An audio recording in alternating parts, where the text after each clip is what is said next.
안녕하세요. 홍정수입니다. AI 시대에 우리 한국 사람이, 우리 기독교인이 유대인의 구약 성서, 히브리인들의 책, 구약 성서에 특별히 창세기 1, 2, 3장, 천지 창조와 사람 창조, 에덴에서 쫓겨나는 이야기, 이것을 어떻게 제대로 이해할 수 있을까? 이런 생각을 하다가 마음이 혼탁해져서 한참 쉬었습니다. 옛날에는 강의하기가 쉬웠습니다. 공책, 노트에다가 중요한 단어 몇 개, 그리고 참고서 몇 가지, 그것만 가지고 가면 그냥 칠판에다가 낙서를 하듯이 글씨를 쓰면서 강의를 할 수 있었습니다. 그런데 지금 유튜브로 강의하다가 보니까 이 옛날 사람이 신식 장비를 사용해야 되고 이미지, 그림을 많이 사용해야 되고 그림도 잘못 사용하면 저작권, 판권을 침해하였다 그래서 문제가 생길 수 있기 때문에 그림 하나하나도 제가 직접 만들어야 되다 보니까 이것저것 불편한 일이 자꾸만 생겨서 강의하기가 쉽지가 않네요. 게다가 공부를 조금만 하면 성경을 재미있게 이해할 수 있는데 지금 교회에서 가르치는 구약성서, 특별히 창세기는 너무 엉터리이기 때문에 감당이 안 돼요. 어떻게 설명을 해야 상처받지 않고 지금의 교회에서 신앙생활을 잘 유지하면서도 미래의 주인공 우리 자녀들에게 기독교 신앙을 제대로 전달할 수 있을까 고민을 하다가 한동안 쉬었습니다.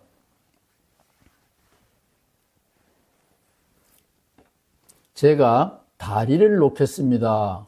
이런 강의를 한 적이 있는데 기억하실는지 모르겠습니다. 그것이 가장 중요한 강의가 될 수도 있습니다. 여기에는 옛날 유대인들이 자기 민족 형성사, 민족이 살아남기 위한 이야기, 그런 이야기를 써놨고 이쪽 강변에는 우리 한국 사람, 오늘의 한국 사람이 살고 있는데 한국 사람도 어떤 사람은 소련에 가서 살고 어떤 사람은 몽고에 가서 살고 어떤 사람은 영국, 독일에서 살고 남극에서 사는 사람도 있고 미국에서 사는 사람도 있습니다. 창세기를 어떻게 읽을 것이냐 하는 문제는 미국에 살고 있는 기독교인들이 당면하고 있는 문제고 다른 나라에서는 별로 당하지 않는 독특한 문제입니다. 이 옛날 그들의 강변에서 오늘 우리들의 이야기로 넘어오는 이 다리, 이게 지금 샌프란시스코 다리인데 이건 제가 찍은 거예요. 여기에는 중간에 교각 하나만 있고 다리에는 다리가 없네요. 그런데 옛날 유대인, 이스라엘 사람들 강변에서 쓰여진 성경책을 오늘 한국인, 기독교인의 강변으로 넘어오는 것은 쉽지가 않아요. 그래서 제가 중간에 다리를 놓겠다 그랬습니다. 이게 깊은 강의입니다.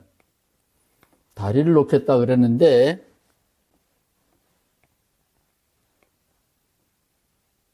다리에는 다리가 3개 있습니다. 꼭 기억하시기 바랍니다. 교각도 다리잖아요. 다리에 다리가 있는데 시험에 나옵니다. 다리에 다리가 있는데 다리가 몇 개? 3개. 100점입니다. 다리가 3개가 있습니다. 옛날 사람들, 그들의 이야기, 오늘 우리들의 이야기, 이 사이에는 건널 수 없는 깊은 강이 있습니다. 문화의 차이, 시간이라는 강이 있고 여기에 다리를 놓고 우리가 건너갈 수 있도록 하는 것이 신학자의 작업입니다. 특별히 저의 작업입니다. 목회 경험도 있는 조직신학자 저의 작업입니다. 그런데 오늘은 다리가 3개가 있다, 교각이. 꼭 기억하시기 바랍니다. 시험에 나옵니다. 참새 예수가 건너가는 다리에는 다리가 몇 개다? 3개. 첫 번째 다리의 이름은 일관성입니다. 일관성. 어제는 아이스크림 타령을 하더니 불이 나게 퇴근하고 아이스크림 가게에 가서 맛있는 아이스크림을 사다가 가족들에게, 딸에게, 부인에게 선물로 가져왔습니다. 나를 기다리느라고 힘들었지? 그러면서 아이스크림을 내밀었더니 내가 언제 아이스크림 좋아했어? 예, 그러면 사람들은 헷갈리기 시작하죠. 교각만 다시 그렸습니다. 첫 번째 교각은 일관성입니다. 이거는 중요한 것이기 때문에 여러분 머릿속에 기억하셔야 돼요. 두 번째 교각 이름은 상관성입니다. 예수께서 귀신을 쫓아내려고 갔더니 귀신이 예수여, 나는 당신이 누구인지 압니다. 당신과 나는 무슨 연관, 무슨 상관이 있습니까? 관계, 지금 나에게 무슨 연관이 있습니까? 상관성을 물어요. 세 번째 교각 다리 이름은 열매입니다. 좋은 나무가 뭐냐? 참신이 누구냐? 자꾸만 떠들 필요가 없어요. 참신을 믿는 사람이 열매가 어떤 것이 열렸느냐? 독초가 열렸느냐? 맹물이냐? 예, 열매가 있습니다. 상관성은 그 옛날 예수님의 이야기가 지금 나하고 무슨 연관이 있느냐? 목사님들이 주로 설교 시간에 하시는 것은 이 상관성에 대한 풀이가 대부분입니다. 이 열매 문제는 시간이 지나고 한참 후에야 알게 되지요. 어느 지역에 캐톨릭 교인이 94%였는데 지금은 4%만 캐톨릭 교인입니다. 카나다 동부의 어느 스테이트, 주의 현황입니다. 그래서 성당은 그대로 모양을 놔두고 스포츠 센터로 바꾸었다라는 것을 신문 기사에서 봤습니다. 열매는 시간이 지나야 열립니다. 오늘은 일관성을 주로 따져보려고 합니다. 성경에 나와 있는 천지창조 이야기를 일관성이라는 단어와 연관하여 설명드리려고 합니다. 목사님들은 성경을 토막토막 조각조각 내어서 설교하십니다. 창세기 1장 설교를 합니다. 몇 달 후에는 창세기 2장을 설교합니다. 그러면 창세기 1장과 창세기 2장이 앞뒤가 안 맞아도 상관이 없습니다. 어제는 아이스크림 타령을 하더니 오늘은 아이스크림을 들고 갔는데 쳐다보기도 싫다고 내팽개치고 당신 내 마음, 아빠 내 마음 그렇게 몰라줘? 이렇게 핀잔을 해대면 당사자는 참 힘들지요.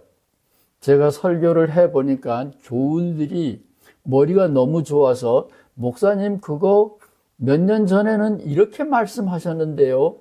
예화는 이런 거 드셨어요? 뭐 이런 교인들이 있더라고요. 목사는 잊어버리는데 교인은 다 기억하는 수가 있습니다. 따라서 일관성 문제는 목사님들은 별로 관심이 없지만 조직신학에 있어서는 일관성 질문이 필수입니다.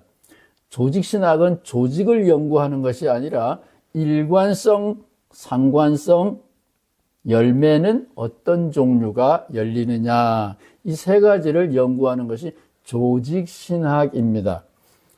자, 조직신학이라는 단어의 뜻은 잃어버리고 오늘 일관성이 왜 중요한지를 설명드리겠습니다. 지금은 AI 시대라 그러잖아요. 인공지능. 우리의 자녀들은 인공지능의 도사가 되겠죠. 그래서 제가 전화기에 있는 인공지능에게 오늘의 질문을 물어봤어요. 천지창조 누가 했나요? 제 핸드폰에 있는 AI가 이렇게 답변을 했습니다. 천지창조는 다양한 문화와 종교에서 전해지는 창조 신화의 한 부분입니다. 기독교 천지창조, 유대교 천지창조 이야기입니다. 여러 문화가 다른 이야기를 하고 있는데 그 중에 한 부분입니다. 이러한 창조 신화는 다양한 문화에서 다양한 형태로 이야기되었기 때문에 그 저자나 출처를 명확하게 정할 수는 없습니다. 예를 들어 기독교에서는 성경에 언급된 하나님이 천지를 창조하셨다고 믿습니다. 삑! 틀렸어요. 이 AI가 엉터리라고요. 하나님이 천지를 창조한 게 아니라 창세기 1장에서는 엘로힘이라는 하나님이 천지를 창조했고 창세기 2장에는 여호와라는 다른 신이 창조했습니다. 오늘날 교회에서는 창세기 1장과 2장의 차이를 무시하지요. 그래서 제가 다리 얘기를 한 겁니다. 오늘 옛날 그 사이에 다리를 놓는데 다리에는 교각이 몇 개라고요? 교각이 3개고 첫 번째 교각은 일관성이다. 요거 기억하셨을 걸로 보고 창세기 1장은 엘로힘이 천지를 만들었는데 순서가 다르다. 창세기 2장은 여호와께서 천지를 만들었는데 순서가 다르다. 어느 게 맞나요? 삑! 어느 게 맞나요? 이런 질문은 틀린 질문입니다.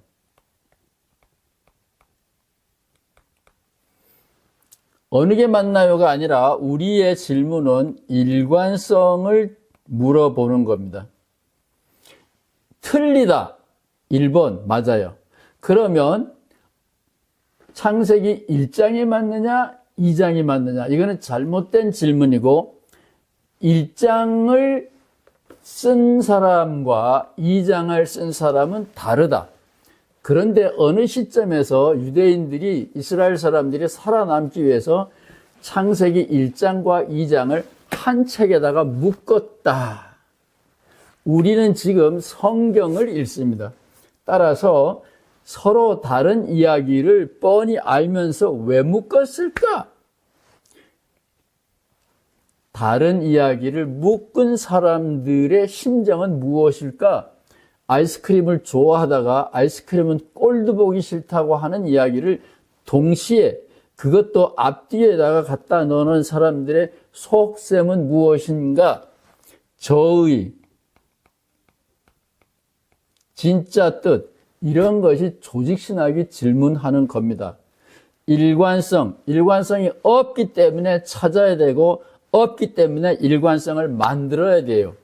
깊은 속뜻 창세기 1장의 뜻, 2장의 뜻이 아니라 1장과 2장은 서로 다른데 다른 이야기를 한 책에다가 묶어 놓은 사람들 그 사람들의 심보는 저의는 속뜻은 무엇인가?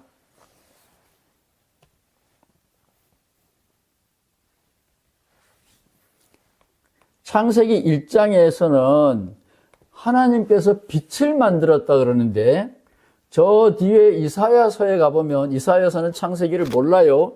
이사야서에 가보면 하나님이 어둠도 만들었다 그랬어요. 생명과 빛을 만드는 것이 아니라 이사야서에 가보면 전쟁, 어둠, 암흑, 고통도 만들었다. 어느 게 맞아요? 삑! 틀린 거예요. 서로 다른 이야기를 한 책에다가 묶어놓은 사람들의 속뜻, 저의는 무엇일까? 이것이 일관성이라는 말의 의미입니다. 일관성이 없기 때문에 우리가 찾아내는 거예요. 저는 이거를 신약 성서가 아니라 기독교 성경이라고 부르고 싶은데, 기독교 성경에 예수님 이야기가, 예수님 생애를 쓴 이야기를 복음서라 그러는데 1, 2, 3, 4 네 권이나 있죠. 어느 게 맞아요? 아무거나 맞나요? 다 맞나요? 서로 틀린데 다 맞아요? 그런 법이 어디 있어요? 서로 틀린데 어떻게 맞아요? 예수님 이름으로 기도하지 않으면 안 된다 그러는데 예수님 이름 사용하지 않는 복음서가 3개나 돼요. 예루살렘에 한 번 갔다 온 성경은 3개인데 예루살렘에 3번 갔다 온 성경은 1권이에요. 예수님이 예루살렘 한 번 갔어요? 3번 갔어요? 다 틀려요. 틀리기 때문에 우리는 일관성을 만들어내야 돼요. 이 성경을 마태, 마가, 누가, 요한복음이 서로 다른 데다가 묶어놓은 사람들은 이유가 있을 거예요. 그것은 숨겨져 있어요. 우리의 작업입니다. 빛을 만들었다, 창세기 1장. 어둠도 만들었다, 이사야서. 창세기와 이사야서가 함께 들어있어요. 그 속뜻은 무엇인가? 깊은 바다 밑에 숨어있는 속뜻, 일관성을 우리는 찾아내는 거예요. 그래서 신학자와 목사님들이 어려운 겁니다. 꼭 기억하시기 바랍니다. 창세기 1장을 학자들은 안식일이 클라이막스다. 제가 여기서 얘기했죠. 강의에서 안식일이 창세기 1장의 천지창조는 클라이막스다. 제가 그런 강의를 했는데 예수님 입장에서 읽는 것이 기독교인이 성경을 읽는 거예요. 이거는 신약 성서고 이건 유대인 성경인데 유대인 성경이라도 우리는 유대인식으로 읽는 것이 아니라 예수님의 눈으로 기독교인 시각으로 읽어야 돼요. 이게 굉장히 중요한 겁니다. 창세기를 유대인식으로 읽는 것이 아니라 이사야서도 들어있고 창세기도 들어있는 어둠도 만들었다라고 하는 그 사람들의 이야기를 빛도 어둠도 다 만들었다 하는 그 사람들의 이야기를 예수님의 시각으로 읽는 것이 기독교식으로 읽는 거예요. 요한복음 5장, 요한복음 9장의 이야기입니다. 예수님이 안식일에 해서는 안 될 환자를 신의 저주를 받은 환자를 치료하고 있고 오른편에 있는 그림에서는 예수님이 침을 뱉어가지고 땅에다가 진흙을 이겨가지고 눈에다가 갖다 바르는데 이거는 창세기 2장에 있는 이야기를 흉내내는 거예요. 창세기 2장에 보면 진흙으로 사람을 만들었다 그러는데 예수님께서 진흙으로 사람을 다시 만드는 거예요. 유대인들은 이 장님이 신의 저주라 그러는데 예수님은 엿먹어라. 그런 게 어딨냐? 창조를 하고 계시는 겁니다. 안식일은 뭐 하는 날이냐? 유대인들은 쉬는 날이에요. 예수님은 뭐 하는 날이냐? 기독교인들은 예수님은 기독교인들에게서 안식일은 양생의 날입니다.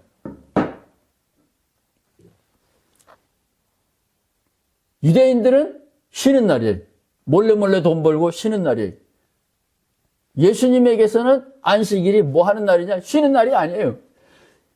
예수님에게 있어서의 안식일은 양생의 묘미를 맛보는 특별한 날입니다. 가게의 생업을 위해서 돈벌이를 하는 날이 아니라 양생의 재미를 보는 특별한 날이에요.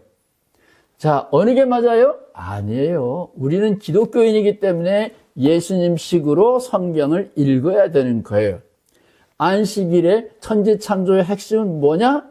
창조는 지금도 계속되고 있다.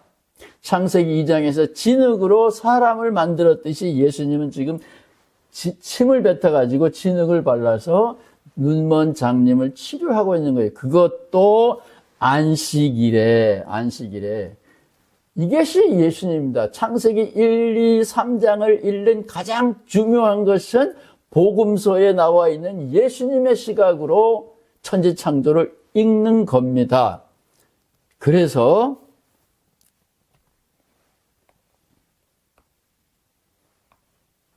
깊은 강에 깊은 강을 건너기 위해서 다리를 놓고 오늘은 첫 번째 다리 얘기를 한 거예요. 교각이 3개가 있다고 그랬죠. 이름, 일관성, 2번 상관성, 3번 열매. 오늘은 일관성에 대해서 짚어봤습니다. 일관성은 겉으로 나타나 있지 않아요. 연구하고 기도하고 공부해서 찾아내야 됩니다. 저는 창세기 1, 2, 3장을 예수님이 안식일 날에 창조적인 양생의 일을 하셨다. 저는 예수님 시각으로 창세기도 읽습니다. 제가 기독교인이기 때문에 그래요. 제가 구약 성서를 유대인처럼 읽는다면 저는 예수님을 돌로 쳐 죽여야 되죠. 이 책에는 안식일 날 일하면 돌로 때려 죽이라 그랬어요. 저는 예수님의 제자이기 때문에 안식일 날은 생업을 위한 날이 아니라 양생, 생명을 돌보는 재미를 맛보는 거룩한 날이다. 예수님의 시각입니다. 감사합니다.